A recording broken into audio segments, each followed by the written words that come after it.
দরবারে আলিশানে আমি হাজারো লাখো অনন্ত অযুত কোটি শুকরিয়া আদায় করছি, যিনি মেহেরবানি করে এক সপ্তাহ পরে আজকে আবারও আমাদেরকে এই পবিত্র জুমার দিনে মহান রব্বুল আলামিনের ডাকে, মহান প্রভুর ডাকে সাড়া দিয়ে জুমার সালাত আদায় এবং সালাত পূর্ব খুতবা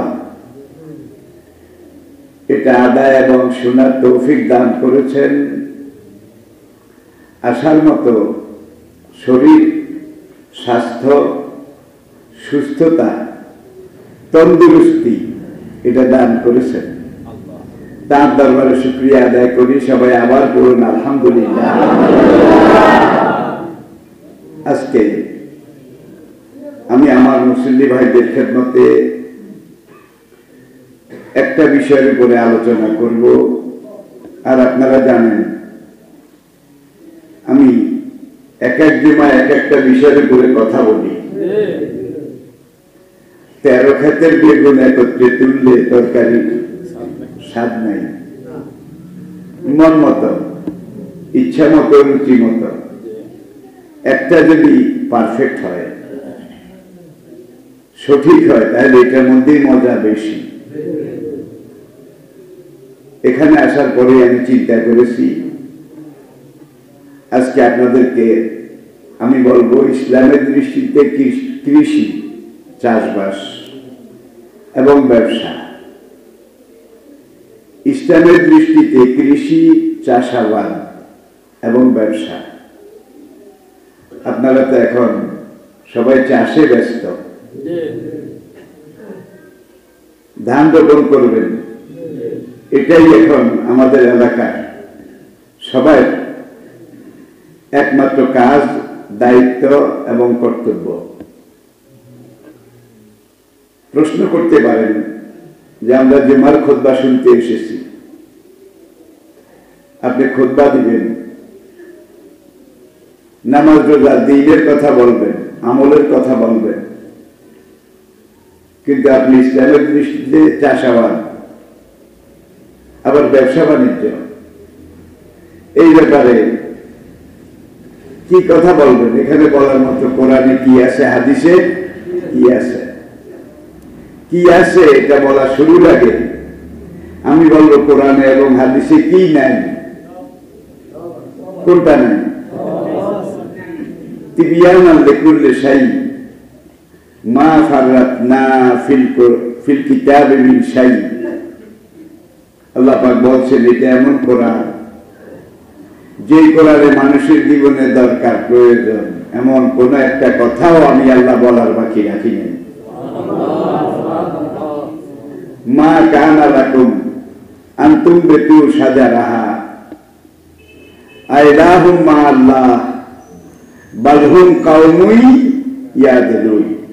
একটু লক্ষ্য করুন, তোমরা যখন ফসল ফলাবার জন্য একটা ফসলের বীজ, একটা দানা, এটা জমিনে রোপণ করো, রোপণ করা তোমাদের দায়িত্ব, কিন্তু বীজটা থেকে চারা, ফসলের গাছ, ফলের গাছ, এটা বের করার, উৎপাদন করার দায়িত্ব আমি আল্লাহর। ওই বীজটা, ওটারও কিন্তু প্রাণ আছে, প্রাণ না থাকলে গাছ উঠতো না, জীবন আছে। ওই বীজটাকে আপনি যখন রোপণ করেন, ধানগুলো যখন জমিনে আপনি কাদামাটির উপরে বীজ তলাতে এইভাবে ছড়িয়ে দেন, জ্বালা হাতে নাড়ি, এইবার বুঝছেন বোধ হয়, তখন প্রত্যেকটা ধান, প্রত্যেকটা গম, প্রত্যেকটা ফসলের বীজ, প্রত্যেকটা ফলের বীজ যখন জমিনে স্পর্শ পায়, মাটির সম্পৃক্ততা পায়, তখন ওই বীজটা তার রবের কাছে জিজ্ঞাসা করে, রব্বুল আলামিন তোমার বান্দা রিজিকের আশায় আমাকে জমিনে বপন করেছে, রোপণ করেছে, আমি এখন কি করব? তখন রব জবাব দেন, তাড়াতাড়ি তুই চারা গজা, তাড়াতাড়ি তুই গাছ উঠ। তুই যদি চারা না গজাস, ফসল ফল এগুলো যদি না হয়, তাহলে আমার বান্দারা কি খাবে?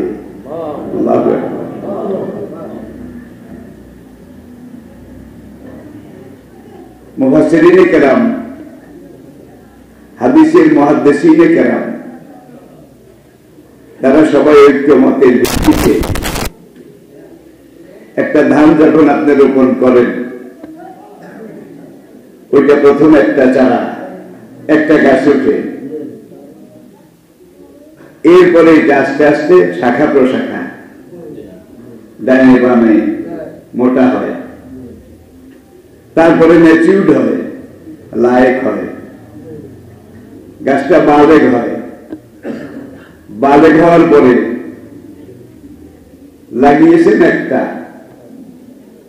গাছ, ওঠার কথা একটা, কিন্তু একটা দামে কয়টা গাছ উঠে? একটা ঝাড়, একটা মুড়া। এই মুড়ার মধ্যে আবার যে ধানের ছড়া, শীষগুলো হয়, এক একটা ছড়ায় কয়টা ধান? এতগুলা একটা ধানের মুড়ায় কত হাজার হাজার ধান, ঠিক না? ঠিক। এখানে যে জিনিসটা লক্ষ্য করা ব্যাপার, সেটা হলো ধান একটা লাগিয়েছেন, ফসল তো একটাই হওয়ার কথা। একটা কমলার বিচি, জাম্বুরার বিচি, পেঁপের বিচি আপনি লাগিয়েছেন, একটা বিচিতে একটা গাছ হয়। ওই গাছটা কতগুলা ফসল দেয়, কত মাস, কত দিন, কত বছর একাধারে দিতে থাকে। আল্লামা খাকানি রহমতুল্লাহ আলাইহি তিনি লিখেছেন, কৃষক যখন একটা ধান, একটা বীজ বপন করে, রোপণ করে, করার পরে এটা বড় হয়, আস্তে আস্তে বাড়ে, ফুল হয়, ফল হয়, ফসল হয়। ওই ধানগুলো প্রথমে যখন বের হয়, ওটার ভিতরে কিছু থাকে না। কয়েকদিন যাওয়ার পরে ওই ধানটার ভিতরে সাদা সাদা লাসা লাসা গাম গাম, আপনারা বলেন ধানের দুধ নাকি? এরপরে আবার কয়েকদিন গেলে ওটা আর একটু শক্ত হয়, আরো কয়েকদিন গেলে সেটা বালেক হয়, লায়েক হয়, খাওয়ার উপযোগী হয়। এই ধানটা যে রোপণ করেছেন বীজটা, এই থেকে একটা চাল খাওয়ার উপযোগী হওয়া পর্যন্ত এক একটা ধানের পিছনে আল্লাহ পাকের 22,000 ফেরেশতা ডিউটি করে। একটা ধানের পিছনে, এক ছড়ার পিছনে,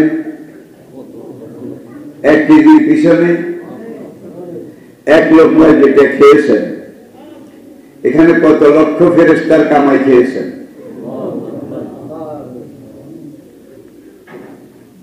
আর 1 প্লেট যে খেয়েছে, সে কত কোটি ফেরেশতার কামাই, শ্রম এটা খেয়েছে। এখন এই যে খেলেন, যে আল্লাহ এইভাবে এগুলো দিলেন,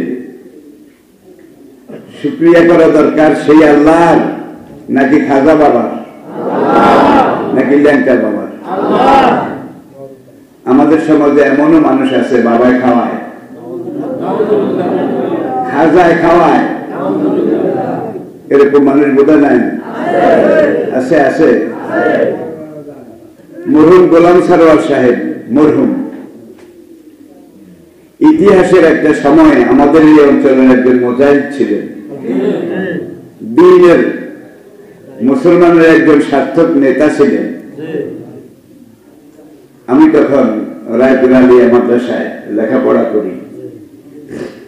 মরহুম গোলাম সারোয়ার সাহেবের একটা মাহফিল ছিল নাগেরহাট। তখন নাগেরহাট হাট ছিল না, ভাঙ্গা একটা মসজিদ ছিল, ভাঙ্গা। মুরব্বীরা বলতে পারবেন।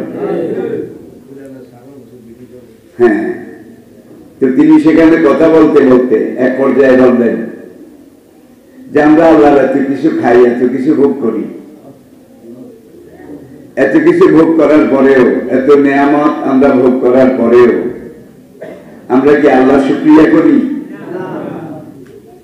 এরপরে তিনি বলেছিলেন, আমার মনে আছে, ভাত খায় ভাতাইয়া পাও টিকে নন্দাইয়া, ভাত খায় ভাতাইয়া পাও টিকে। আমাদের অবস্থা কিন্তু সেরকম। কথাটা আমি ভুলে যাইনি, অনেক অনেক আগের কথা।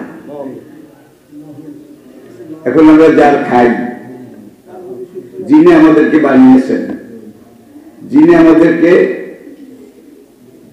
শরীরের ভিতরে কত কলকবজা, কত মেশিনারি, আপনার জায়গা জমি এটা দূরে থাক, দুনিয়ার সকল জায়গা জমি এগুলো 7 বার বিক্রি করলে বোধহয় আপনার এখানে যে একটা ডায়নামা আছে, ঝক ঝক ঝক ঝক বুকের দেন আছে না নাই, এরকম একটা মেশিন বোধহয় কেনা যাবে।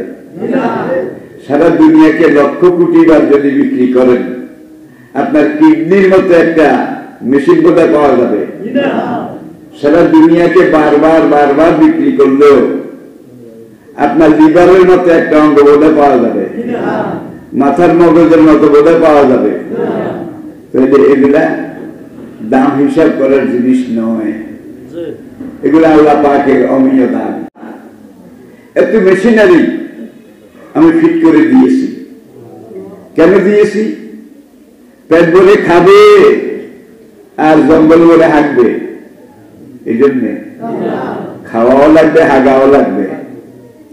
এগুলো মানুষের প্রয়োজন, এগুলো ন্যাচারাল। হায়াল জানোয়ারের তো এগুলো আছে। হায়াল জানোয়ারের খাওয়া এক লাইনে, আর আপনার আমার খাওয়া আরেক লাইনে। হায়াল জানোয়ার খেতে হলে বিসমিল্লাহ পড়া লাগে না, কিন্তু আপনার আমার বোধহয় লাগে নাকি লাগে না? খাওয়া শেষ হলে হায়াল জানোয়ারের শুকর করা লাগে না, কিন্তু আপনার আমার শুকর করা লাগে নাকি? খাওয়া শেষ করে আলহামদুলিল্লাহিল্লাযী আতামানা ওয়া সাকানা ওয়া জাআলানা মিনাল মুসলিমিন, যে খানাটা খেলাম, রব এটা তোমার, এর পাউরুটি খান, কেক খান, সবগুলোর গোড়া কিন্তু ওই মাটি নাকি? ওই মাটি। আর আপনি আমি যে জমিনে হাঁটি, আল্লাহর পক্ষেও কাজ করি, আবার কেউ কেউ বিপক্ষেও কাজ করি। আপনার শরীরটাও মাটি। কি শরীরটা কিসের তৈরি? মাটির তৈরি। মানুষের যে বীর্য, আলাম ইয়াকুন নুতফাতাম মিন মানি, এই বীর্য, এইটাকে আজকে বিজ্ঞানীরা পরীক্ষা করেছে। পরীক্ষা করে দেখেছে যে মাটির মধ্যে যতগুলো উপাদান আছে, এলিমেন্টস আছে, nitrogen, hydrogen, oxygen, carbon die oxide, iron, তামা, পিতল, লোহা, এইভাবে 19টা আইটেম আছে যেগুলো আপনার রক্তের মধ্যে আছে, বীর্যের মধ্যে আছে। মাটিতে যা আছে আপনার রক্তে বীর্যে তার সবকিছু আছে। এটা নির্ণয় করেছে আজকে ডিএনএ। ডিএনএ যখন আবিষ্কার হয়ে গেল, সব বিজ্ঞানী স্বীকার করলো, কোরআনে যা আল্লাহ বলেছেন যে আমি মানুষ মাটি দিয়ে সৃষ্টি করেছি। মিন তুরাবিন, আরেক জায়গায় মিন সালসালিন কাল ফাখার, আরেক জায়গায় আরেকভাবে, আরেক জায়গায় আরেকভাবে, মাটি, কাদা মাটি, গোলা মাটি, এইগুলো দিয়ে আমি মানুষ সৃষ্টি করেছি। দেখা যায় মাটিটাও আল্লাহর তৈরি, যে মাটি থেকে মানুষ সৃষ্টি সেটাও আল্লাহর তৈরি। আপনার শরীরের উপাদানগুলো মাটি থেকে এসেছে, সেটাও আল্লাহর তৈরি। আপনি আমি যে বেঁচে আসি কার মেহেরবানি? বলে এটার মধ্যে আপনার কোনো বুজুর্গি আছে? মাল পানির ঠেলা আছে, টাকার জোরে বেঁচে আসি, ক্ষমতার জোরে বেঁচে আসি, আছে কোনো ঠেলা? ক্ষমতার জোরে যদি বাঁচা যেত ফেরাউন মরত না, ক্ষমতার জোরে গায়ের জোরে যদি বাঁচা যেত নমরুদ মরত না, সাদ্দাত মরত না। আবার বুজুর্গির জোরে যদি বাঁচা যেত বড় বীর আব্দুল কাদের জিলানী রহমতুল্লাহ আলাইহি মরতেন না। কুল্লু নাফসিন যায়কাতুল মউত, মৃত্যুটা সবার জন্য অবধারিত। আসুন, বুখারী মুসলিমের একটা হাদিস, কালা রাসূলুল্লাহ সাল্লাল্লাহু আলাইহি ওয়াসাল্লাম মান গারাসা শাজারান আও জিরাতান, যে ব্যক্তি একটা গাছ লাগাইল অথবা যে কোনো ফলের ফসলের একটা বীজ লাগাইল। আবার এমন গাছও আছে যেগুলোতে ফল হয় না, ফসল হয় না, নাই বোধহয়? পাতাবাহার, ফুলের বেড়া, এগুলো কিন্তু ফলও না, ফসলও না, ফুলও না, কিচ্ছু না। কিন্তু এখানে যতগুলা পাতা আছে, কাণ্ড আছে, সাব্বাহা লিল্লাহি মা ফিস সামাওয়াতি ওয়াল আরদ ওয়া মা ফিল আরদ, এই পাতাগুলো আল্লাহর জিকির করে, আল্লাহর ইবাদত করে। একটা সেকেন্ড ওরা আল্লাহর ইবাদত থেকে ফিরে না। এখন রাস্তার কিনারে আপনি যদি একটা পাতাবাহারের ডালা, যে কোনো একটা ফল নাই, একটা গাছ রোপণ করেন, বেড়া দানা, এই গাছের যতগুলা পাতা হবে, এই পাতাগুলো যত লক্ষ লক্ষ বার জিকির করবে, এই জিকিরের সওয়াব আল্লাহ আপনাকে দান করবে।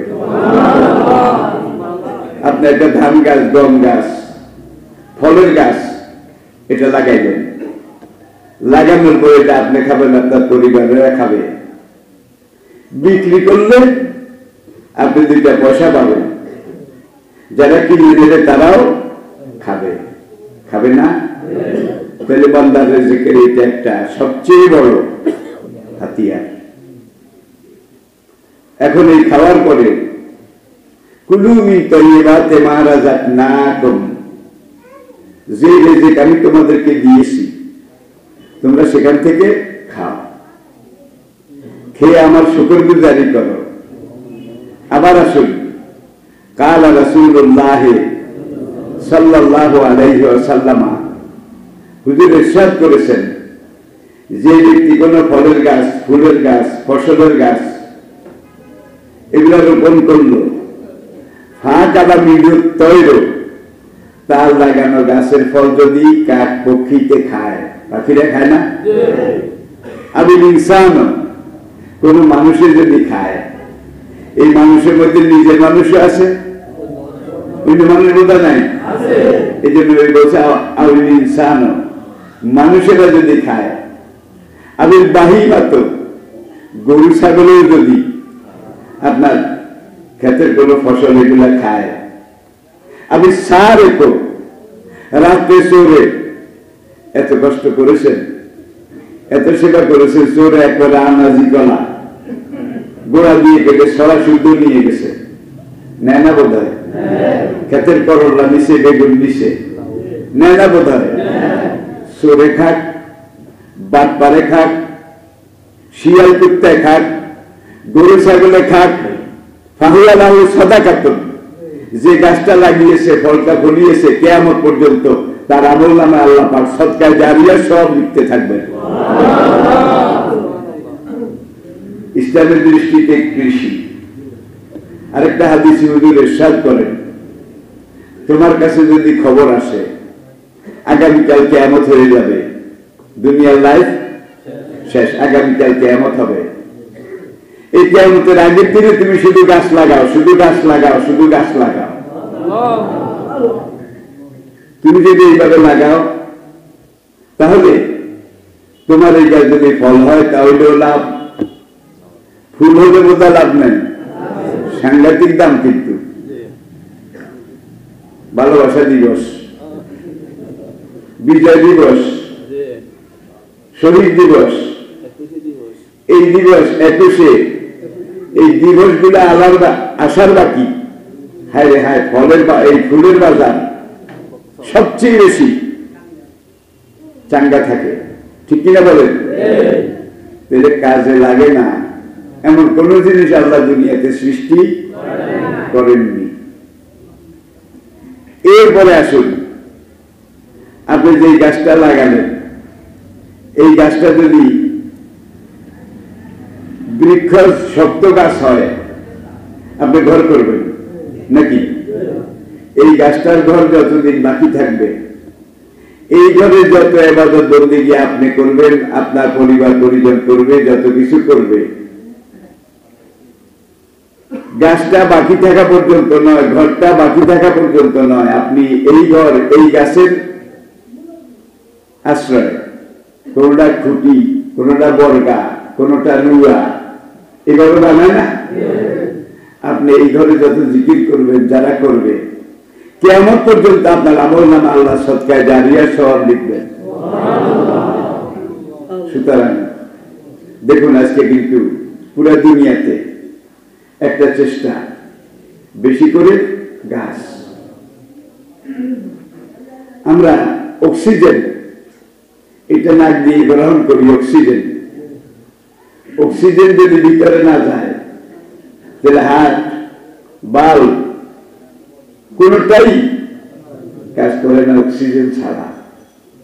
আর এই অক্সিজেন গুলো নিঃশ্বাসের সাথে হার্টে যায়, বাল্বে যায়, ফুসফুসে যায়, এখানে যায়, যাওয়ার পরে এই ফুসফুস এগুলাকে ওয়াশ করে, ধরে ধুয়ে টুয়ে এগুলো যখন নাক দিয়ে বের হয়, হাসির সাথে বাতাসের সাথে বের হয়, তখন এগুলো আর অক্সিজেন থাকে না, এগুলো হাইড্রোজেন। হাইড্রোজেন বিষাক্ত গ্যাস।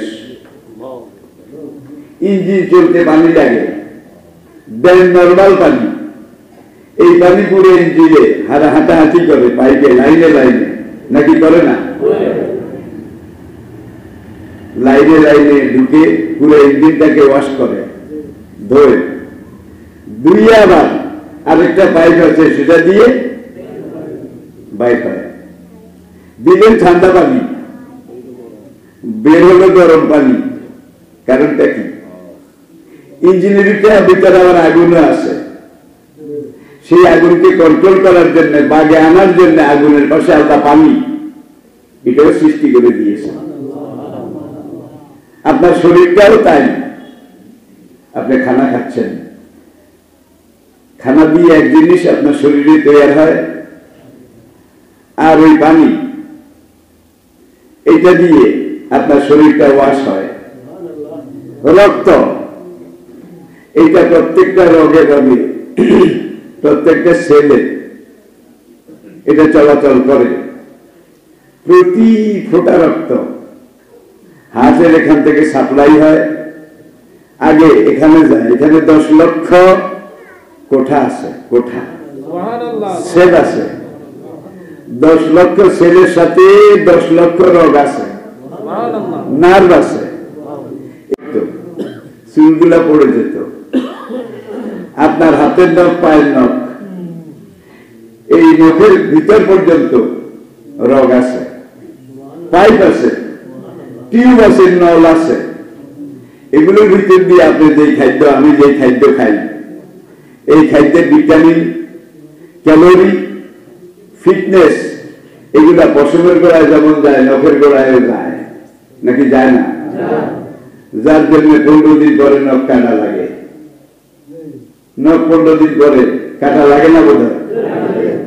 শরীরের কোন কোন জায়গার পশম, এগুলোও কাটা লাগে, নাকি লাগে না? এগুলো আরো কিছু অদৃশ্য জায়গায় এমন কিছু পশম আছে, ওই পশম গুলার সাথে যদি রক্তের লাইন না থাকতো, পশম গুলা ঝরে পড়ে যেত, ওরা বেঁচে থাকতো না। তাহলে বুঝা গেল পশম গুলারও জীবন আছে, এবং তাদের জীবন বাঁচিয়ে রাখে ভিতরের রোগ, রক্ত, পানি, ক্যালোরি, ভিটামিন, এগুলো দিয়ে। মাথার যে পশম গুলো, আপনি যদি 60 বছর হায়াত পান, 60 বছর, আর এই পশমগুলা না কাটেন, এগুলা 6.5 হাত পর্যন্ত লম্বা হয়, 6.5 হাত। আর রক্ত, যার রক্ত তার গ্রুপ, তার জন্য একটা স্পেশাল এক্সট্রাঅর্ডিনারি ব্লাড গ্রুপ। এখন আপনার শরীরে একই গ্রুপের রক্ত কিন্তু নাকি 2 গ্রুপ? এক গ্রুপেরই রক্ত। এই রক্তগুলো আপনার শরীরটাকে প্রত্যেকটা পশম থেকে শুরু করে সব জীবিত রাখে, টিকিয়ে রাখে।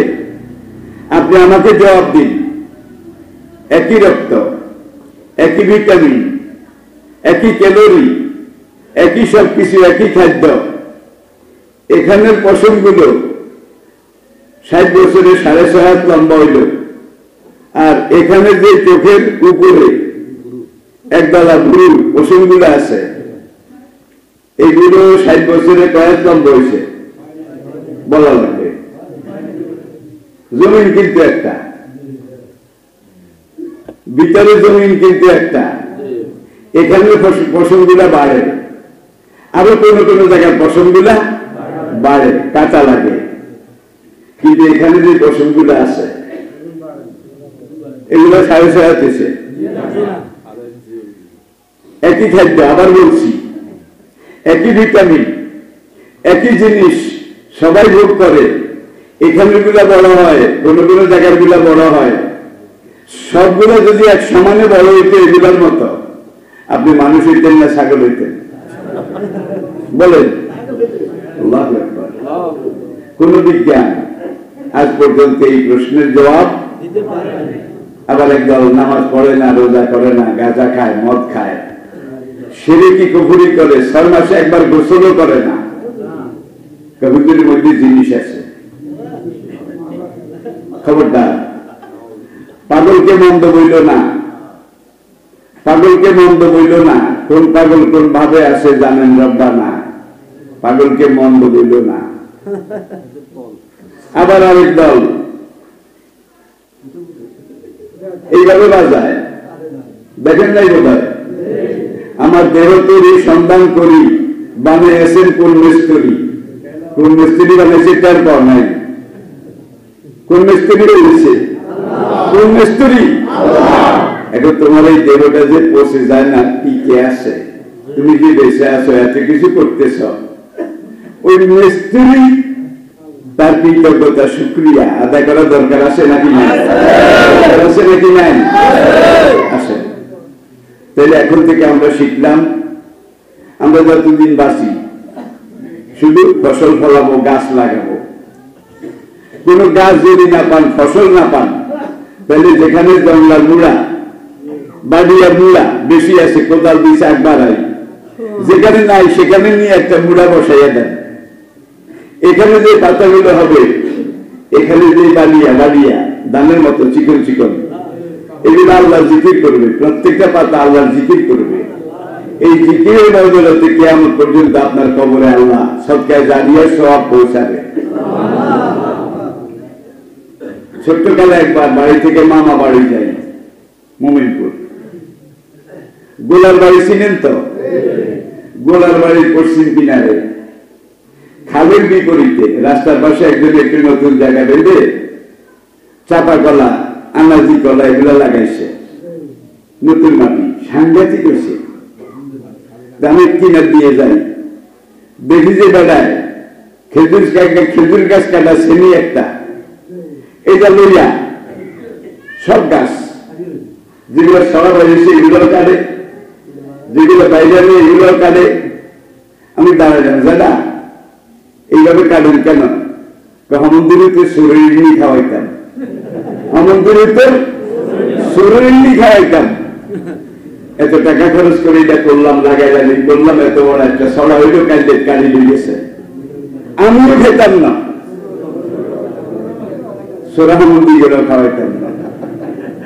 তিনি নবী বলছেন, একটু আগে বলেছি, আপনাদের চলাচল যদি সরে খায়, খেজুরের রস যদি সরে খায়, পাহাড় থেকে হাতি বের হয়ে আপনার সব খেত খাইয়ে গেছে, বুনো শুয়োর বের হয়ে সব খাইয়ে গেছে, তাহলে আল্লাহ সাদাকাতুন।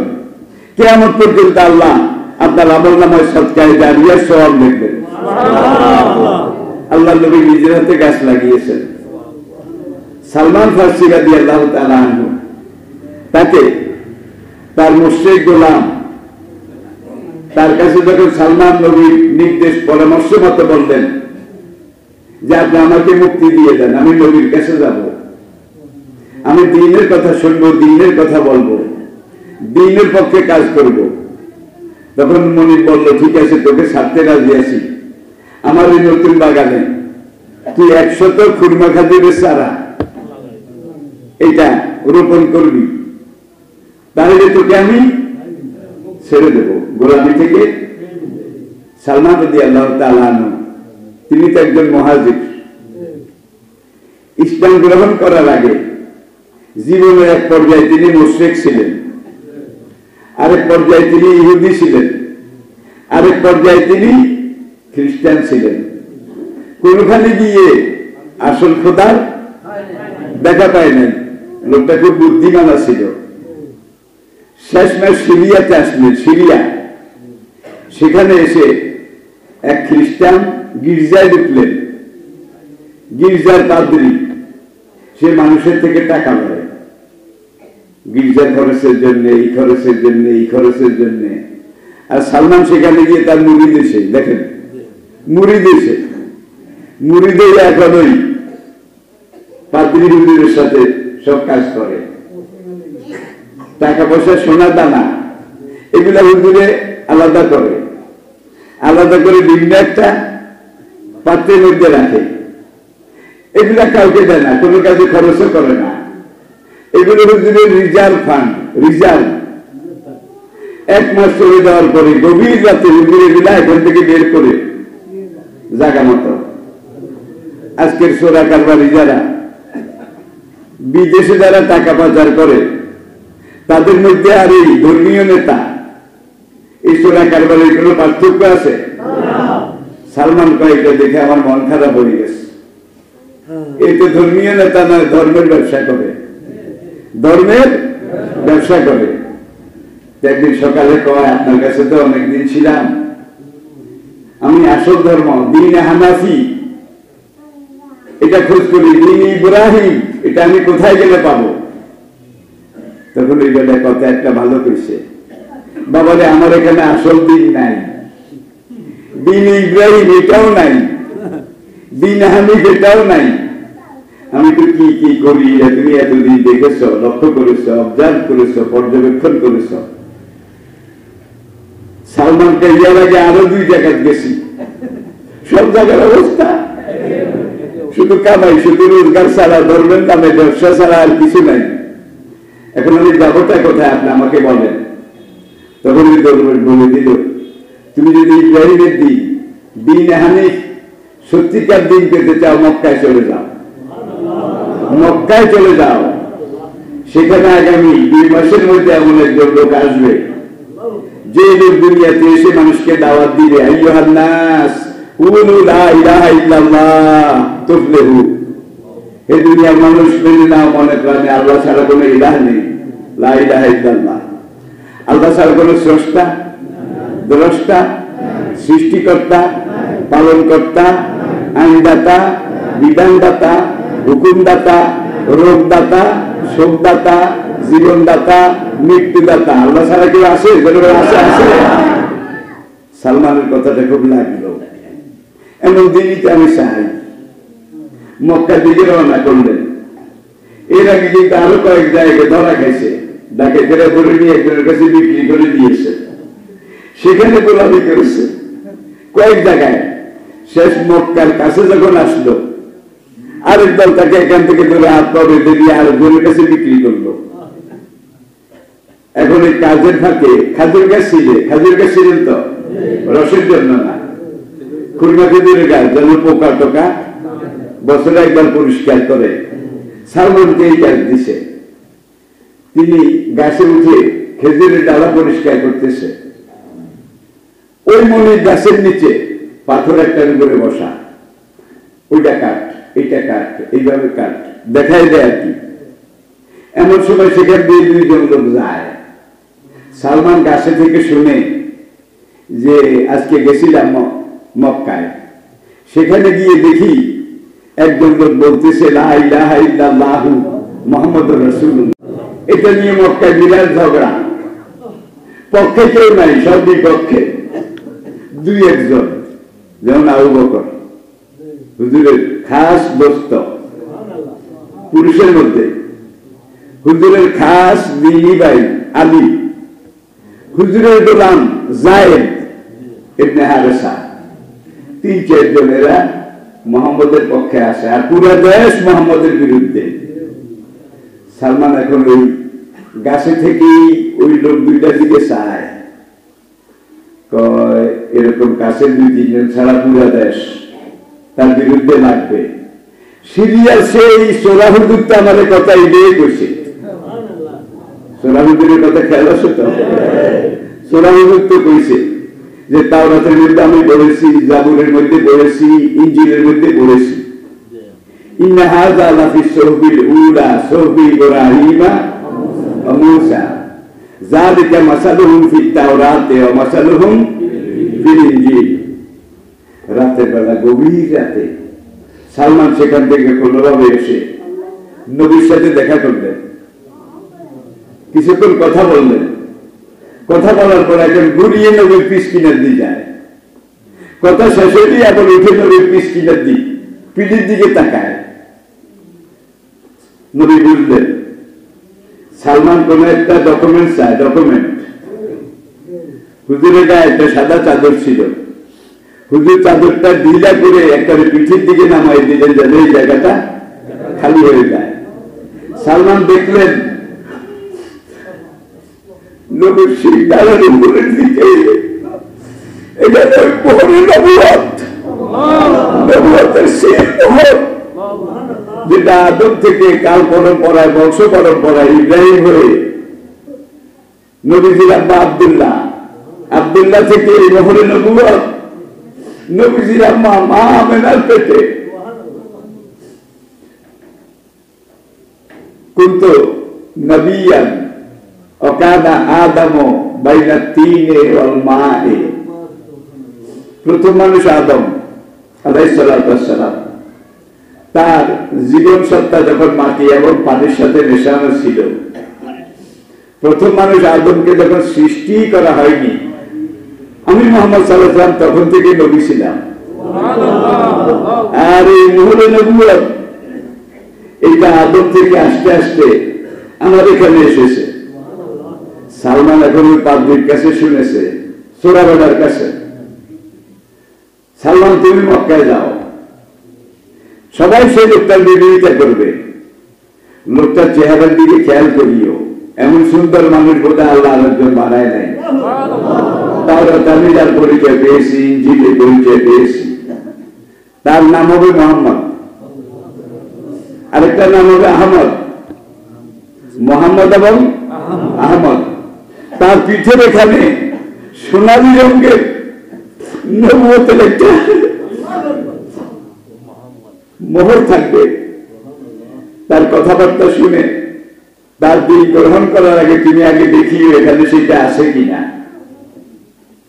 সালমান নবীজির কথাবার্তা শুনে এখন কেবল পিছনে যায়, কেবল পিছনে যায় আর দেখে, তাকায়। নবীজি বুঝলেন সালমান বোধহয় ওই জিনিসটা দেখতে চায়। নবীজি চাদর নামাই দিলেন, সালমান কাঁদতে কাঁদতে এসে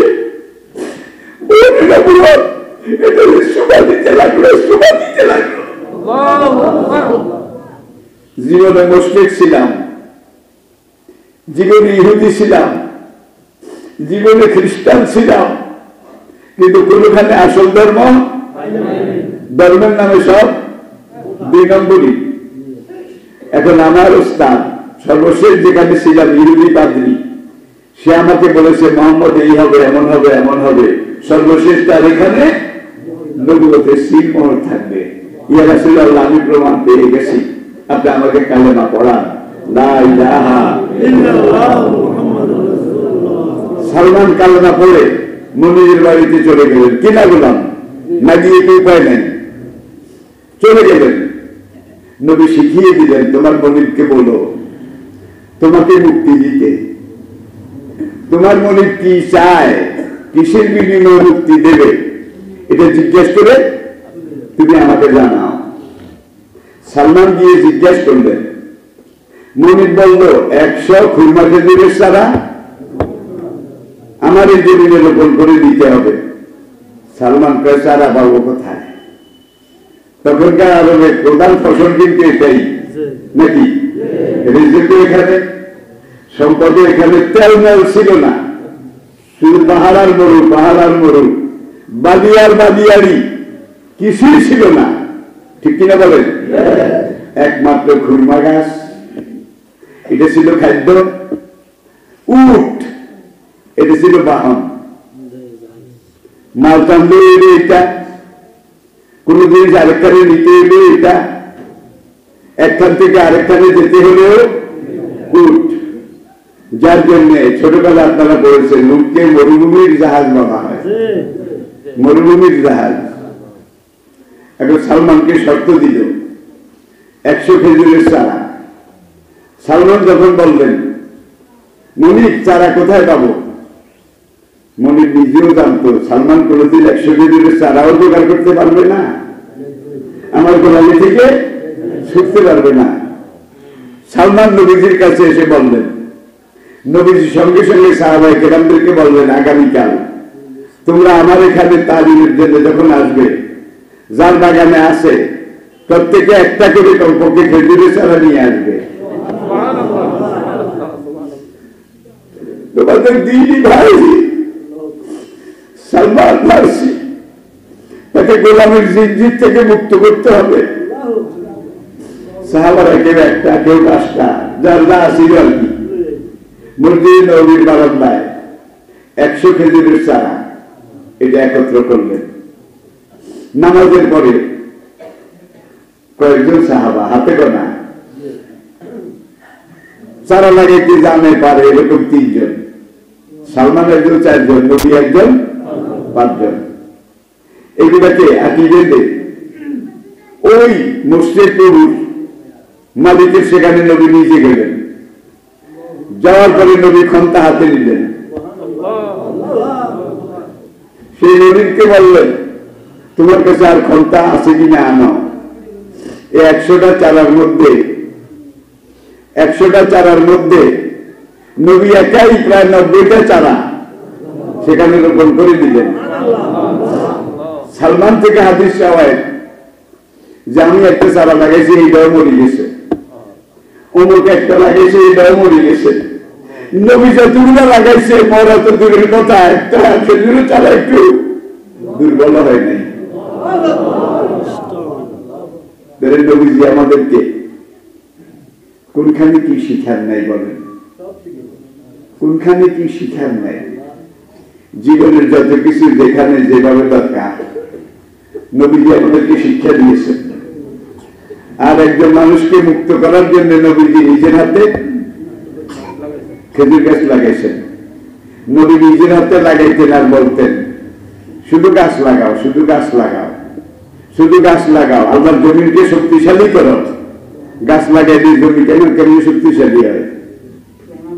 একটু আগে যে বললাম, এই গাছের খাদ্য হলো হাইড্রোজেন। হাইড্রোজেন ওই যে বিষাক্ত, যেটা যেখানে মানুষ বেশি সেখানে গরম বেশি, খেয়াল করছে? নিঃশ্বাসের মধ্যে একটা, একদিকে বিষাক্ততা আর একদিকে উত্তাপ। আমাদের নিঃশ্বাসে যে হাইড্রোজেন গ্যাসটা বের হয়, গাছ এই হাইড্রোজেন গ্যাসগুলা খাদ্য হিসেবে খায়। আমাদের জন্য যেটা অখাদ্য, গাছের জন্য সেটা খাদ্য। এই হাইড্রোজেন অখাদ্যগুলো গাছে খায়, খাওয়ার পরে গাছে যে নিঃশ্বাস ফেলে, ওই নিঃশ্বাসে যে গ্যাসগুলো বের হয় এগুলো অক্সিজেন। অক্সিজেন আমরা খাই, আমরা বেঁচে থাকি। আর আমাদের বিষাক্ত নিঃশ্বাসের বাতাস হাইড্রোজেন, এটা গাছে খায়। গাছের মধ্যে আল্লাহ এমন এক মেশিনারি ফিট করে রেখেছেন, এই হাইড্রোজেন বিষগুলো যখন গাছ খায় আহার হিসাবে, খাদ্য হিসাবে, গাছের ভিতরে যাওয়ার পরে এই হাইড্রোজেন গুলো আবার অক্সিজেন হয়ে যায়। এটা একটা চলমান চক্র, যার জন্য আমাদের ছোটকালে দেখেছি তাল গাছ বলতে গেলে নাই, প্রায় শেষ, ঠিক না? ঠিক। খেজুর গাছ তাও একরকম নাই। খেজুর গাছের এক বৈশিষ্ট্য তাল গাছের বৈশিষ্ট্য খেজুর গাছে পাবেন না, আবার খেজুর গাছের বৈশিষ্ট্য তাল গাছে পাবেন না। তাল গাছের সবচেয়ে বড় বৈশিষ্ট্য যেটা, সেটা হল তাল গাছ বাগানের মধ্যে সমতলে সবচেয়ে উপরে উঠে। যে বাগানে, যে রাস্তায়, যে এলাকায় কয়েকটা তাল গাছ আছে বাগানের উপরে মাথা, সেই এলাকায় কোনদিন সাদা পড়ে না। ওই তাল গাছের মধ্যে আল্লাহ একটা শক্তি রেখে দিয়েছেন, ঠান্ডা যখন পড়ে ওই তাল গাছ এটাকে আকর্ষণ করে খেয়ে ফেলে। উত্তরবঙ্গে আপনারা পত্র পত্রিকায় দেখেছেন আমাদের অনেক ভাই তারা এখন তালের বীজ রাস্তার পাশে রোপণ করতেছে, খেজুরের বীজ রাস্তার পাশে রোপণ করতেছে। আপনারা করতে রাজি আছেন? রাজি আছেন? তাইলে বৈশাখ মাস পর্যন্ত অপেক্ষা করেন, বৈশাখে শুরু করবেন, বৃষ্টি শুরু হইলে বৈশাখ, জ্যৈষ্ঠ, আষাঢ়, শ্রাবণ, ভাদ্র, আশ্বিন, কার্তিক, 7 মাস সময়। বেশি না পারেন একটা গাছে লাগাইলেন। ভাই আমি নিজে এবার কষ লাগাইছি, আমি গনি নাই, ফুলের গাছ, বেড়ার গাছ, এইটার গাছ, সেইটার গাছ। সারাদিন আপনার রাস্তা দিয়ে হাঁটেন, দেখেন যে একখানে একটা বাসক পাতার গাছ, এটার দায়টা মাঝে মধ্যে পুঁতে দিলে এটা আর মরে না, এটা গাছ হয়ে গেল। বাসক শুধু বাসক নয়, বহু রোগের ঔষধ, বহু রোগের ঔষধ। তুলসী গাছ শুধু তুলসী নয়, বহু রোগের ঔষধ। আমি বলতে বুঝাইতে পারি নাই। হরতকি, বড়া, অমলকি, যেটাকে বলা হয় ইতিহাসের ত্রিফলা। এই 3টা ফল কুচি কুচি করে কেটে পানিতে ভিজিয়ে যদি আপনি নিয়মিত খান, আপনার কোনোদিন হার্টের অসুখ হবে না, আপনার হার্ট কোনোদিন দুর্বল হবে না। আরেকটা জিনিস আছে অর্জুন গাছ, দেখছেন কিনা? অর্জুন গাছের ছাল, এটা কুটি কুটি করে বা শেষে রস নিয়ে যদি আপনি খান, আপনার কিডনি, আপনার লিভার কোনোদিন অকেজ হবে না, ড্যাম হবে না, মরণ পর্যন্ত টিকে থাকবে। দেখছেন কারবার? আল্লাহ পাকে আমি 2-3টা উদাহরণ দিলাম। বেদরকারে কোনটা বানাইছে? কোন চারা সংগ্রহ করবেন, নিজে না থাকলে কিনবেন, এলাকায় লাগাবেন, আরেকজনকে লাগাবার জন্য উৎসাহিত করবেন, তাহলে দুনিয়াটা আবার শক্তিশালী হবে, উর্বর হবে, বসবাস করার মতো যোগ্যতা লাভ করবে। চিটাগাং থেকে দক্ষিণ দিকে টেকনাফ পর্যন্ত যারা গিয়েছেন তারা জানেন, রাস্তার 2 দিকে পাহাড়, গাছ গাছ গাছ, হায়রে কত রকমের, 1000 রকমের। আর সবগুলা পাহাড় এখন বেলদামাতা বুঝলেন? গাছ তো দূরের কথা, গাছও নাই।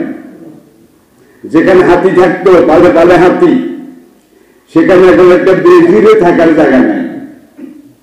আর হাতি বলেন, বেজি বলেন, পাহাড়ি শিবর বলেন, গন্ডার বলেন, এগুলো আল্লাহ বেদরকারে সৃষ্টি করেছে নাকি? তাহলে আমরা নিজেরাও মরেছি, ওদেরকেও মেরে ফেলেছি। এটাতে প্রাকৃতিক ভারসাম্যতা এটা নষ্ট হয়ে যাচ্ছে। এই দুনিয়াটা মানুষের বসবাস অনুপযোগী হয়ে যাচ্ছে। গুল আছে নিয়ারের মতো, 80টা আছে বোধহয়, আছে। বৈশাখ মাসে বৃষ্টি হইলে ভাইয়ের গ্যাংঘর এখন আছে, সব শেষ। বেশি খাইতে চাইলে অল্প নাগালও পায় না, একটা কথা আছে। আমরা এগুলো সব শেষ করে দিয়েছি।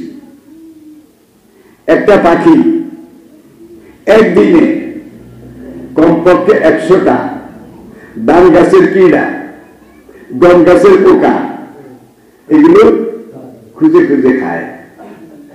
এখন দাম বেশি হওয়ার জন্য এমন ওষুধ দিছি যে ওষুধে যে পাখিটা খাইছে ওরাও শেষ। এরপরে আসেন এই যে মেডিসিন বিষ এগুলো দিয়ে আমরা ফড়িং মারি, এইটা মারি। এখন মাছের গোষ্ঠী শেষ। দেশি মাছ আসেনি ভাই, বিড়ালা দেখতে পারবে কই মাছ এক একটা গাবা বেড়াইতো না, কি বুড়িয়া না, আমি দেখছি, আমি জানি।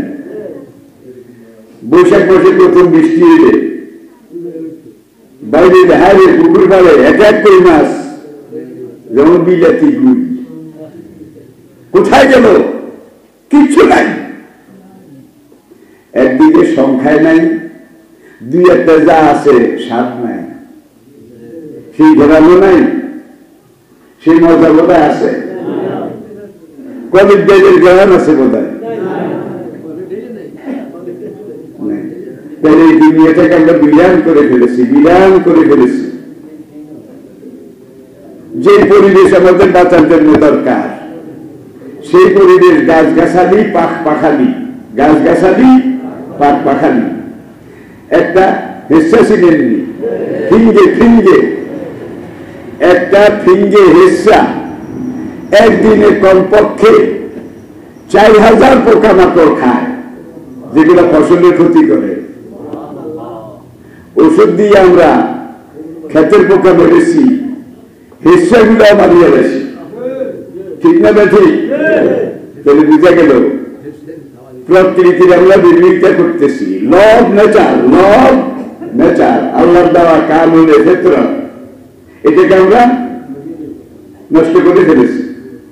যার জন্য আজকে পুরো দুনিয়ার মধ্যে যতগুলো বিষাক্ত শহর আছে তার মধ্যে মারাত্মক একটা আমাদের ঢাকা, বিষাক্ত, নিঃশ্বাসে বিষ। ঢাকার বাতাসে নিঃশ্বাস নিলে কিডনি এটা নিউট্রাল হয়ে যায়, কাজ করতে পারে না। হার্ট এটা ব্লক হয়ে যায়। ঠিক সেই অবস্থা আমাদের। আমরা বেশি বেশি করে গাছ লাগাবো, রাজি আছেন তো ইনশাআল্লাহ? আল্লাহ বাঁচিয়ে রাখলে আগামী মাসে এই জুমায় ব্যবসার উপরে কথা বলবো ইনশাআল্লাহ। আজকে কৃষির উপরে কিছু বললাম, এইটাকে যদি আপনারা একটু মনে রাখেন, একটু কাজে লাগান, তাহলে আপনাদের ফায়দা যা হবে, আমার বেশি ফায়দা নেই। আমরা আল্লাহ বলেছে তুমি করোনা দিচ্ছে দৃষ্টিতে বলে দাও, আমি বলে দিছি। নবী গাছ লাগাইছে, আপনারা গাছ লাগাইতে রাজি আছেন? রাজি আছেন? চারা জোগাড় করেন, চারা জোগাড় করেন, বৈশাখ মাস আসুক শুরু করবেন, এমন ভাবে লাগাবেন। আবার ওই বেলার মতো সব কলা বাগান, সব কলার চারা কাটি শাঁস, যেটা কাটেন কিনলে মন্দির চোরের নিয়ে খাওয়াইতাম। আর নবী বলছে আমি সারে চোরেও যদি খায় কেমন পর্যন্ত তোমার আমল নামায় সৎকায় দাঁড়িয়ে সব আল্লাহ লিখবেন। আল্লাহ পাক আমাদেরকে বুঝার তৌফিক দান করুন। ওমা আলাইনা ইল্লাল বালাগ ওয়া আখির দাওয়ানা আলহামদুলিল্লাহি রাব্বিল আলামিন। আসসালামু আলাইকুম ওয়া রাহমাতুল্লাহি ওয়া বারাকাতুহু।